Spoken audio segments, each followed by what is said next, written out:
இது சாதாரண கொலை இல்ல, மொத்தம் 3 மர்டர்ஸ் ஒரே பேட்டர்ன்ல பண்ணிருக்கான்.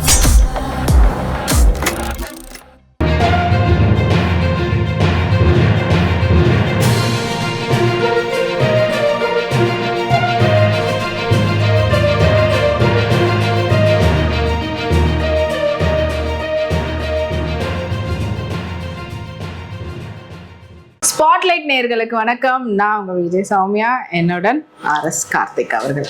வணக்கம். வணக்கம். ஸோ மிகப்பெரிய விஜயனுடைய ஆதரவாளர் அப்படின்னு சொல்லலாமா உங்களை? விஜய் எதிர்ப்பாளர். அதை வந்து பெருமையா சொல்லிக்கிறேன். ஏன் பெருமையா சொல்லிக்கிறேன்னா, சினிமா பத்திரிகையாளர் தான் நான். ஏன் அரசியல் வந்திருக்கேன்னா, சினிமா நடிகர் ஒருத்தர் நீங்க ஒண்ணு எம்ஜிஆர், அண்ணா, கலைஞர்லாம் சினிமால இருந்து வந்தாங்க, ஜெயலலிதாலாம் வந்தாங்க அப்படின்னு சொல்லாதீங்க.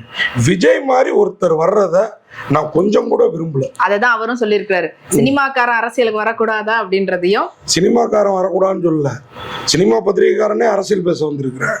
என்ன ஏன் நான் சினிமாக்காரன் வரக்கூடாது, விஜய் வரக்கூடாது, அஜித் வராரா வரவேற்கிறோம். கொஞ்சம் கூட தயாள உள்ளமே இல்லாத ஒரு கேரக்டர் விஜய்ங்க. சும்மா மேடையில நான் உண்மையானவன் நீ சொல்லிட்டா போதுமா?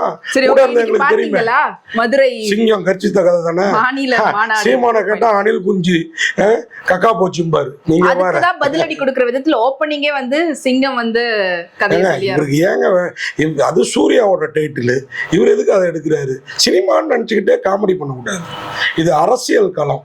சிங்கம்னு சொல்லிட்டா எங்க எல்லாத்துக்கும் சிங்கத்தை தானே உதாரணமா எடுத்து சொல்றீங்க. இவரு சொல்லக்கூடாது. ஏன் சொல்லக்கூடாது? சிங்கத்துக்கே அசிங்கம். இது என்ன நல்ல போங்காட்டமா இருக்குது. ஒருத்தர் வந்து இவர் உண்மை சொல்றாரு, நான் உங்க வீட்டு பிள்ளைங்கிறாரு. இவர் எப்ப எங்க வீட்டு பிள்ளையானாரு? ஏன் ஆகக்கூடாது? எப்படி ஆவாரு? இப்ப மத்தவங்க எல்லாம் வந்து உங்க வீட்டு பிள்ளையா நினைச்சு கொரோனாவுக்கு போடுங்க அப்படின்னு. கொரோனாவுக்கு நிதி எல்லா நடிகர் துண்டு துக்கடா நடிகர்கள் எல்லாம் கூட 2வது முறையும் கொடுத்தாங்கங்க. இந்த ஆள் நான் போன் ட்ரிப்பே கொடுத்துட்டேன் அப்படின்ட்டாரு. யார்? அப்போ எடப்பாடி முதல்வர். 2வதா ஸ்டாலின் ஐயா முதல்வராக வராரு. அப்போ கேட்ட நீங்க ஒன்றும் கொடுக்கலையான்னு கேட்டதுக்கு நான் போன முறையே கொடுத்துட்டேன்னாரு. கூட இருக்கிற சினிமாக்காரங்களுக்கே ஒன்றும் செய்யாதவர். அவ்வளோ ஏங்க அவர் கூட ராஜேந்திரன் ஒரு டிரைவர் இருக்கிறாரு. அவருக்கு என்ன பண்ணியிருக்கிறாரு விஜய்? இதுக்கு முன்னாடி வீடை பிடிக்கிட்டு விட்ட இவரோட காரியதர்சிகளுக்கு அதெல்லாம் உங்களுக்கு சொல்லவா நான்? இதெல்லாம் ஒரு தலைவனுக்கு அழகா? தலைவன்னா மன்னிப்போம் மறப்போம் அப்படின்னு இருக்கணும். அந்த பண்பு கொஞ்சம் கூட விஜய்க்கு கிடையாது. சும்மா மேடையில ஹிஸ்டீரியா பேஷன் மாதிரி பேசுறாரு. நீங்க ரசிச்சுட்டு கேள்வி வேற. அரசியல் களத்துல இதே மாதிரி உச்சபட்சமான குரல்ல பேச மத்தவங்க எல்லாம் பேசிருக்காங்க. அப்பெல்லாம் ஹிஸ்டீரியா சொல்லலை. இது டிராமாவால இருக்குது. கலைஞர் பேசுனா நம்ம நிக்குருகி நிற்போம். கலைஞர் சொல்றேன், கருணாநிதினே சொல்றேன், பேசுனா நிக்குருகி நிற்போம். ஸ்டாலின் நான் சொல்லல, முதல்வர் ஸ்டாலின் சொல்றேன், அவர்களா இருக்கட்டும், இல்லன்னா அண்ணா சொல்ல முடியாது. ஏன் ஜெயலலிதா அம்மையாரோட பேச்சு கூட அவ்வளவு பிரமாதமா இருக்கும். அதாவது நிறைய விஷயம் ஷார்ட் அண்ட் ஸ்வீட்டா இருக்கும் அவங்கள்ட்ட, அந்த இங்கிலீஷ் அதெல்லாம். இவர் டிராமா பண்றாருங்க, ஸ்டேஜுக்கு ஸ்டேஜ். இது எல்லாத்துக்கும் ஆட்டி விழுவும் பாருங்க. டிராமா பண்றது 2026ல இவர் திருப்பி சினிமாவுக்கு வரலன்னா பாருங்க. நான் வேற எதுவுமே சொல்லல. ஏன் சொல்றோம்னா, இன்னைக்கு அங்க இருக்கிற விசில் அடிச்சான் குஞ்சுகளை பார்த்துட்டு இவரு ஊன்னு கத்துறது, இதை விட கூட்டம் காண்பிக்க முடியும். நேற்று கொடிக்கம்பம் விழுந்தது, அது ஒண்ணு போதாது அவங்களுக்கு. அதுதான் புது கார் வாங்கி தரேன்னு சொல்லிட்டாரு. கார் வாங்கி தரீங்க, உயிர் போயிருந்தா? ஒரு உயிரிழப்பு நடந்திருக்குல்ல, அப்புறம் அவங்களுக்கும் அது பார்த்துதான் பண்றேன். வேற ஒருத்தரா இருந்தா என்ன இந்த மாதிரி ஆர்ப்பாட்டம்லாம் பண்ண மாட்டாங்க. வீடு வீடா நான் ஏற்கனவே வந்துட்டு தான் நான் அப்ப வந்திருக்கேன் அப்படிங்கிறாரு. எந்த வீட்டுக்கு இவர் வந்தாரு? ஸ்டெர்லைட் போராட்டத்தினுடைய தாக்கல அந்த அப்ப இறந்தவங்க வீட்டுக்கு போய் பார்க்க. சரி, இல்லனா வந்து நீட்ல இறந்தாங்களே அனிதா, இதெல்லாம் எதுக்காக பண்ணாரு? இதுக்காக தான் பண்ணாரு. இவர் ஒன்றும் இல்லை, இந்த நோட்டு புக்கு இவங்க அப்பா வழங்குவாருங்க. இவங்க அப்பா கூட வழங்க மாட்டாரு. ரசிகர் மன்றம் சார்பா பப்ளிசிட்டிக்காக பண்ணுவாங்க. 10 நோட்டை கொடுத்துட்டு என்ன 10,000 பத்திரிகையில செய்தி வர வைப்பாங்க. நான் பார்த்துருக்கேன். ஓகேங்களா? சரி, ஓகே. இப்போ ரீசெண்டா இந்த 234 தொகுதியில உள்ள முதல் 3 இடம் பிடித்த மாணவர்களுக்கு கூட்டு வந்து அவன் 50,000 கொடுப்பாரு, 1 லட்சம் கொடுப்பாரு. முதல் பரிசு 1 லட்சமா இருக்கும், 2வது பரிசு 50,000 இருக்கும், 3வது பரிசு 25,000, 2,000, 3,000. இது ஒரு பரிசா? சும்மா ஒரே ஒருத்தருக்கு ஒரு வைர நெக்லஸ் சம்திங். ஓகேங்களா? அங்க வந்து விஜய் வாங்குற சம்பளத்துக்கு இது ஒரு பரிசா 200 கோடிக்கு இதுலயே உங்களுக்கு ஸ்டெண்ட் தெரியலையா? இப்போ மத்தவங்க எல்லாம் கொடுக்கறது வந்து பாத்தீங்கன்னா மாவட்ட ரீதியா கொடுப்பாங்க, இவர் அப்படி இல்லாம வேற தொகுதி ரீதியா கொடுக்கறாருல, அது உங்களுக்கு டிஃபரன்ஸ் இருக்குல்ல? அதான் ஏன் தொகுதி ரீதியா கொடுக்குறாரு? அரசியலுக்கு வரப்போறவங்கிறனால தான் தொகுதின்னு பிரிச்சாரு. முதல்ல ஒண்ணு நான் நிறைய பேட்டியில இதை சொல்லியிருக்கிறேன். அது வந்து நம்ம வந்து சினிமா நிருபர்கள்னால அது ரீச் ஆகல. நான் இப்போ கூட சொல்றேன், நான் முதல்ல ஒரு தொகுதிக்கு முதல் 2ஆம் 3ஆம் பிரிச்சதே அரசியலுக்காக தான். கல்வி மாநிலங்கள், கல்வி மாவட்டங்கள்னு இருக்குது. ஒரு மாவட்டத்தில் 2 கல்வி மாவட்டம் இல்லை 3 கல்வி மாவட்டம் இருக்கும். அப்படிதான் அவர் கொடுத்துருக்கணும். அங்கேயே ஒரு பாலிடிக்ஸ் தோத்து போச்சா ஒன்று. இவர் எதுக்காக வராருங்கிறது சிங்கமுகம் உரிந்ததா? அடுத்த சிங்கமுகம் அந்த மாநாடு. போன மாநாட்டோட நாங்கள் இதை கரெக்ட் பண்ணிட்டோம், அதை கரெக்ட் பண்ணிட்டோம். முதல்ல குடிக்கப்பத்தை கரெக்ட் பண்ணுங்கப்பா. கடவுள் வந்து மிகப்பெரியவனுங்க. என்ன நீங்க நினைக்கிற மாதிரிலாம் நீங்க சுத்தி இருக்கிறவங்க அவரை வளர விடக்கூடாதுன்றதுக்காக உள்கட்சியில இருந்து சுத்தி இருக்கிறவங்கள இவர் வளர விட மாட்டாரு. கூட இருக்க கார் டிரைவர், மேனேஜர். இதுக்கு முன்னாடி இவருக்கு அப்ப பார்த்த விஜயோட இப்ப பாக்குற விஜய் கம்பேர் பண்ணல. ஒரு காலகட்டத்துல அவங்களுக்குள்ள நான் சொன்னேன், ஒருத்தர் ஏடு கிளப்பினார் இதே சாலிகிராமத்துல. அவங்க பழைய ஆபீஸ்ல வீடு கட்டி கொடுத்துருக்காங்க ஒரு 10 பேர் தொழிலாளர்களுக்கு. இவங்க அப்பா பக்கம் இருந்தாருன்னு ஒருத்தர் வெளியில தள்ளிட்டாங்க. ஒருத்தரை என்ன, ஒரு தொழிலாளிய. இன்னைக்கு அப்பாவும் பிள்ளையும் ஒன்னா மேடையில இவருக்கு அவர்கிட்ட ஆசீர்வாதம் வாங்குறாரு, எல்லாம் பண்றாரு. ஆனா இன்னைக்கு விஜய் பேசின பேச்சை எஸ்சியே சிரிச்சிருப்பாரு. என்னடா எப்படி நடிக்கிறான் நம்ம புள்ள. கேமரா முன்னாடி, அதாவது சினிமா கேமராவுக்கு முன்னாடி ஒழுங்கா நடிப்பு வராம அடிச்சு உனக்கு நடிப்பு வர வச்சோம். கடுப்பு அடிச்சு நடிப்பு வர வச்சோம். இன்னைக்கு இந்த போடுறானே. அதுல நடிச்சதுனால ஒழுங்கா வரல, இங்க உண்மையா இருக்கிறதுனால இப்படி இருக்கிறாங்க. நீங்க யாருங்க? முதல்ல நீங்க யார்? உங்களால எத்தனை ப்ரொடியூசர் தலையில துண்டு போட்டிருக்காங்க? ஓடாத படத்துலாம் ஓடினதா? என்னைக்காவது ரஜினி மாதிரி சம்பளத்தை இந்த படம் சரியா போல நான் சம்பளத்துல இருந்து கொடுக்குறேன்னு என்னைக்காவது ஒரு டைலாக்? இவர் ரஜினியை கிண்டல் அடிக்கிறாரு, கமலை கிண்டல் அடிக்கிறாரு, இன்னும் யாரு சீமானை கிண்டல் அடிக்கிறாரு.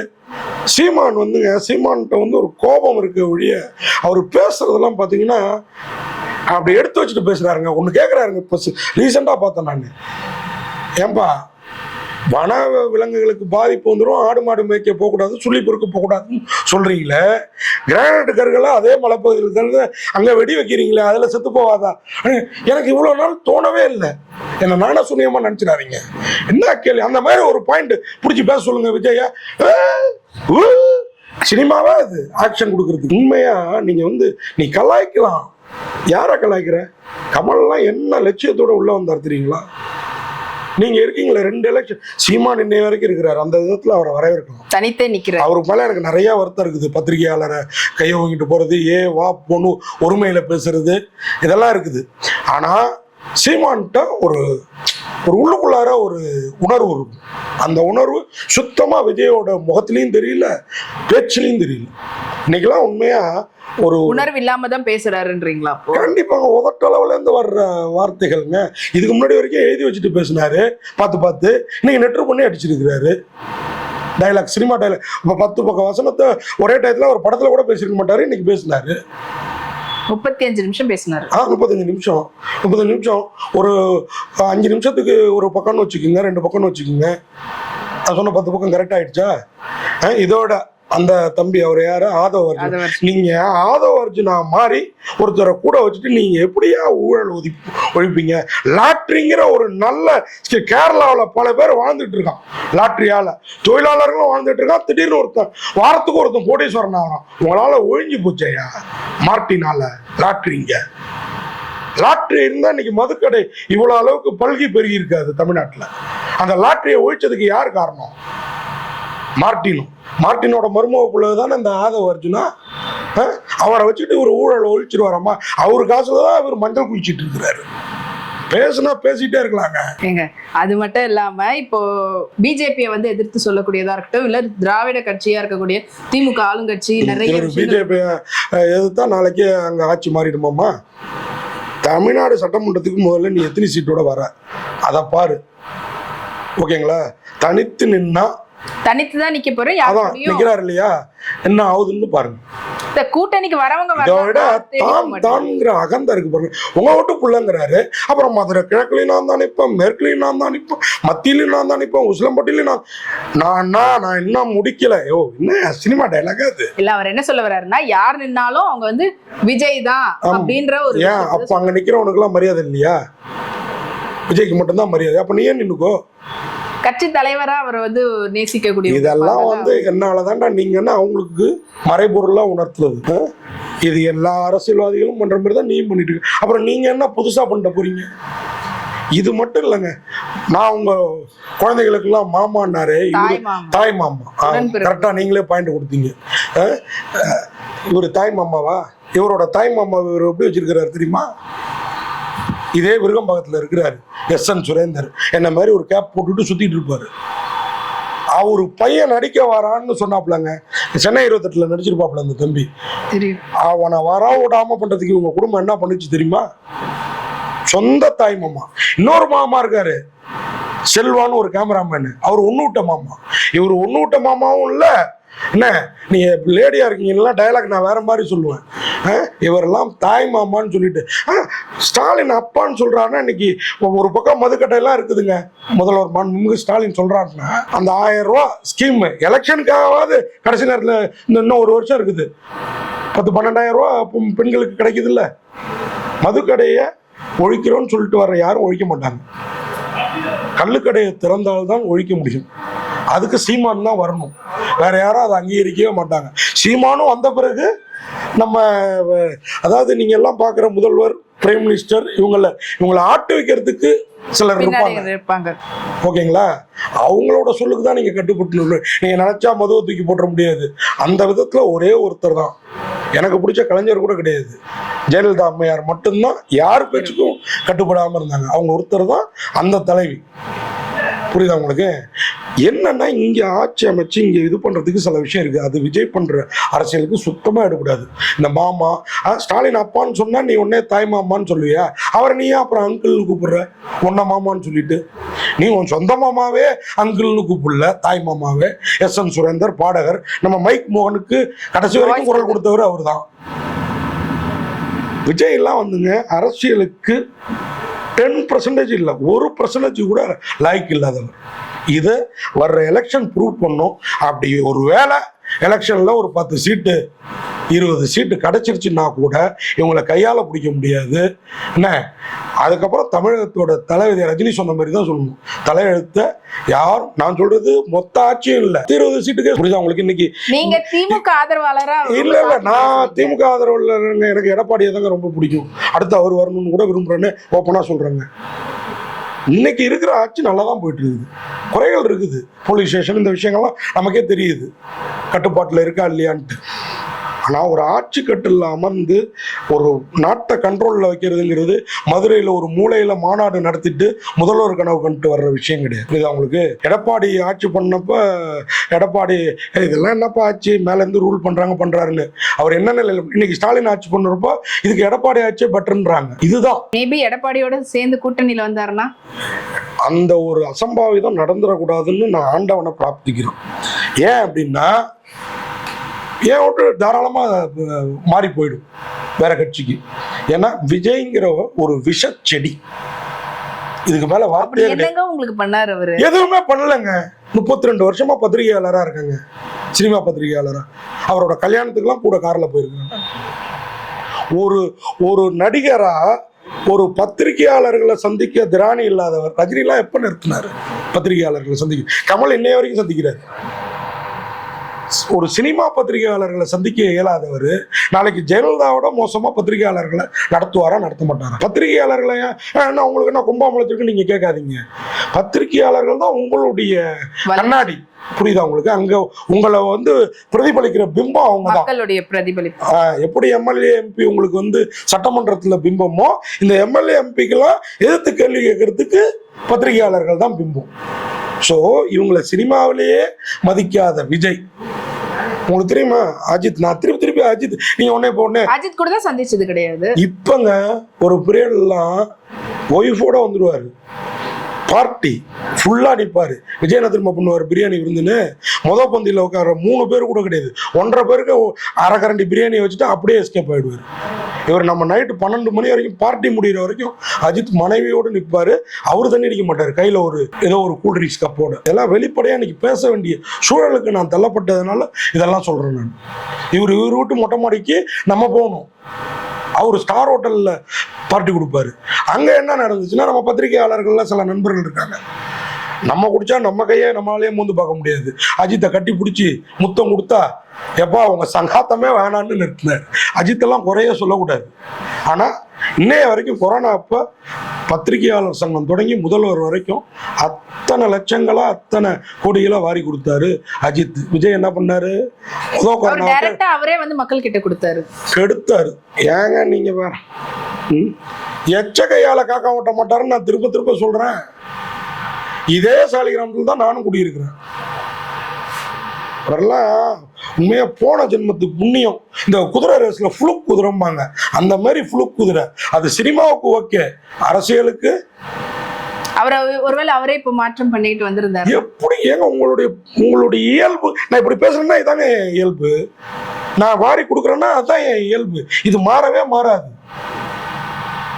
பீரோல முக்காத்துட்டு அடிக்கிட்டோம்னா இன்னும் கொஞ்சம் ஏத்தி தான் அடுக்கணும் நினைப்ப மொழி, அது என்னைக்குமே மாறாது. இவ்வளவு தூரம் விஜய் மேல மட்டும் ஒரு காழ்ப்புணர்ச்சியோட சொல்றீங்களே, சினிமாக்காரன் சொல்லிட்டு. ஆனா இப்ப இருக்கக்கூடிய துணை முதல்வர் அவரு எங்க இருந்து வந்தாரு, சினிமா துறையில இருந்து தான் வந்தாரு. அவங்களும் வந்து வரமாட்ட அரசியலுக்கு எல்லாம் சொல்லி மாத்தி பேசிதான் வந்திருக்காங்க. இங்க நம்ம ஊர்ல ஒரு நீங்க கேள்வி கேட்டீங்க, புரிஞ்சிருச்சு எனக்கு, நான் சொல்றேன் பதில். நம்ம ஊர்ல ஒண்ணு டாக்டர் ராமதாஸ் கூட என்ன என் வாரிசுகளோ நானோ அரசியலுக்கு வர மாட்டோம். ஆனா இன்னைக்கு அவரோட ஹிஸ்டரி தெரியாம பேசுறவங்க பேசலாம். ஏன் வந்தாங்க தெரியுமா? முதல்ல வன்னியரா இருந்தாலும் ஒரு தலித் 2 பேரை தான் எம்பி ஆக்குனாரு. ராமதாஸோட கொள்கை கோட்பாடு. இன்னைக்கு அப்பாவும் பிள்ளையும் அடிச்சுக்கலாம், அது கேலியா இருக்கலாம், கிண்டலா இருக்கலாம். ஆனா கலைஞரை தாண்டின ஒரு தலைவருங்க, கலைஞரே கொண்டாடின தலைவர் டாக்டர் ராமதாஸ். ஏன் சொல்றேன் அப்படின்னா, அவர் சொன்னது ஒரு முறை தான் ஒருத்தருக்கு எம்பி போஸ்ட், அடுத்த முறை அவர் நிற்க கூடாது, இதுதான் நம்ம கட்சியோட கொள்கை கோட்பாடு அப்படின்னு வகுத்தார். ஏன் தெரியுமா? ஒரு ட்ரிப்பு நீங்க எம்பியா நின்ட்டீங்க, எம்எல்ஏ வந்துட்டீங்கன்னா உங்களுக்கு சகல வசதியும் வந்துடும், ஃப்ளைட்ல இதெல்லாம் எல்லாம். அடுத்த வாட்டி அது இன்னொருத்தனுக்கு கிடைக்கணும், எல்லாருக்கும் கிடைக்கணும். அதுலயும் இன்னொன்று என்ன பண்ணாரு, அவரை பார்த்தா வன்னியர் சங்கத்து தலைவர் அப்படின்லாம் சொல்லுவாங்க. அவர் முத எப்படி மருத்துவம் வந்து அங்க தாழ்த்தப்பட்ட ஒடுக்கப்பட்ட மக்களுக்கு செஞ்சாரோ 5 ரூபாய்க்கும் 2 ரூபாய்க்கும், அதே மாதிரி முத அவரோட கட்சியில 2 தலித் எம்எல்ஏகள் தான், இது எம்பிக்கள் தான் சென்ட்ரல் மினிஸ்டர் ஆனாங்க. ஒருத்தர் மிலிட்ரியிலேருந்து வந்த தலித் ஏழுமலை, இன்னொருத்தர் பொன்னையனா, யாரோ ஒருத்தர் பொன்னையனா சென்ட்ரல்ல இருந்தார், பொன்னுசாமியோ பொன்னையனோ. இவங்க 2 பேரும் 2வது ட்ரிப்பு பதவி கிடையாதுன்னு டக்குன்னு ஏடிஎம்கேக்கு தாவிட்டாங்க. அதே ஏகே மூர்த்தியிலேருந்து எல்லாரும் அந்த கட்சியிலே இருந்தாங்க.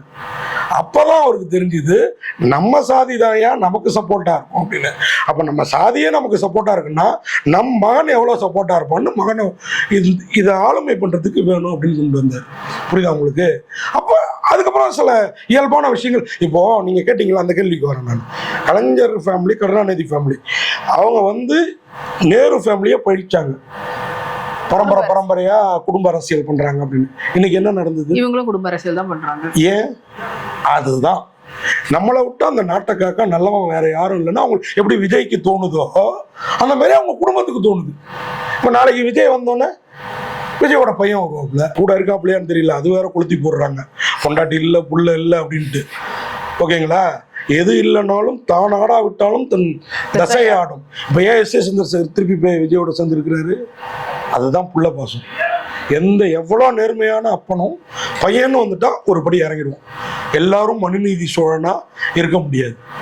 ஓகேங்களா? இதை சோழர் நாட்டிலேருந்து வந்தா நான் சொல்றேன்னா நீங்க புரிஞ்சுக்கணும். புரியுதா உங்களுக்கு? இந்த மாதிரி விஜய் நமக்கு வந்து வேற இதெல்லாம் கிடையாது. ஒரு குட்டி கதை சொன்னாரு, எங்கேயாவது லாஜிக்கா பொருந்துதா? உண்மையான ஒரு தளபதியா நான் இருப்பேன் அப்படின்னு சொல்ல வர்றாரு. மத்தவங்க எல்லாம் வந்து இப்ப இருக்கக்கூடியவங்கள போலியா பண்றாங்க, நிறைய பேர் வந்து கதையே இந்த இடத்துக்கு பொருந்தாத எவ்வளவு போலின்னு இப்ப நான் சொல்றேன். 10 தளபதியை தேர்ந்தெடுத்துட்டீங்க. தளபதி கையில ஒரு வீர வாளையோ இன்னைக்கு இருக்கிறபடி ஒரு துப்பாக்கியோ கொடுத்து போர் பண்ண சொல்லுவீங்களா, பயிர் பண்ண சொல்லுவீங்களா? விதைய நட்டு மக்கள் கிட்ட விவசாயி தான் இருக்கானே பயிர் பண்ண, நீங்க எதுக்கு தளபதியை வந்து பயிர் பண்ண சொல்றீங்க? உண்மையானவனா இருக்கிறாங்களான்னு தெரிஞ்சுக்கிறதுக்காக. அங்கேயே லாஜிக்கே அடிக்குதே. இவ்வளோ சினிமாவில் நடிச்சிருக்கிறாரு. இந்த தளபதிக்கு என்ன துப்பாக்கி கொடுத்த எல்லார் கையிலையும் அதுல குண்டு இல்லாம கொடுத்தேன். 9 பேர் குண்டு போட்டு சுட்டானுங்க, ஒருத்த மட்டும் என் துப்பாக்கி சுடவே இல்லைன்னு வந்தான், அவனை நீ தான்டா தளபதினு நான் கட்டி பிடிச்சிட்டுன்னு கதை சொல்லியிருக்கணும். எதுக்கு விவசாயி கிட்ட போறாரு? இது பண்ணக்கூடாது இல்ல, ஒரு ஆட்சியாளர். அதுதான் அங்கேயே ஒரு ஃபண்டமெண்டலா அதுதாங்க சொல்றேன். அப்ப அந்த தளபதி இப்படி சொல்லுங்கிறேன். ஏன் விவசாயி பண்ண வேண்டிய வேலையை தளபதி கையில கொடுக்குறீங்க? எவனாலுமே பயிரை வளர்த்து, உங்களுக்கு ஒருத்தன் போர்படை தளபதியா இருக்கான்னா அவன் விவசாயத்துல இருக்க மாட்டான். அந்த கதையே தப்பு. ஜெயலலிதா குட்டி கதை சொன்னாங்க, ரஜினிகாந்த் குட்டி கதை சொன்னாரு, நாமளும் சொல்லுவோம்னு சொன்னா அப்படிதான் இருக்கும். அந்த கதையே தப்பு. நான் சொல்றது புரியுதுல உங்களுக்கு? லாஜிக்கா அவர்களை பத்தி திட்டி தீத்திட்டீங்களா? இன்னும் வேற ஏதாவது இல்ல இல்ல இன்னும் இருக்கு. அடுத்தடுத்த வீடியோக்கள்ல அடுத்தடுத்த சேனல்கள்ல நிச்சயம் பேசுவோம். ஓகேங்களா? ஏன்னா நீங்க வேற விஜய் ரசிகை அப்படின்ட்டீங்க. ஆனா நான் கூட விஜய் ரசிகருங்க, சினிமாவுல மட்டும். ஓகேங்களா? அரசியலுக்கு சற்றும் லாய்க்கு இல்லாதவர் விஜய். அவரு வந்து தளபதின்னு சொல்லிக்கிறாரு.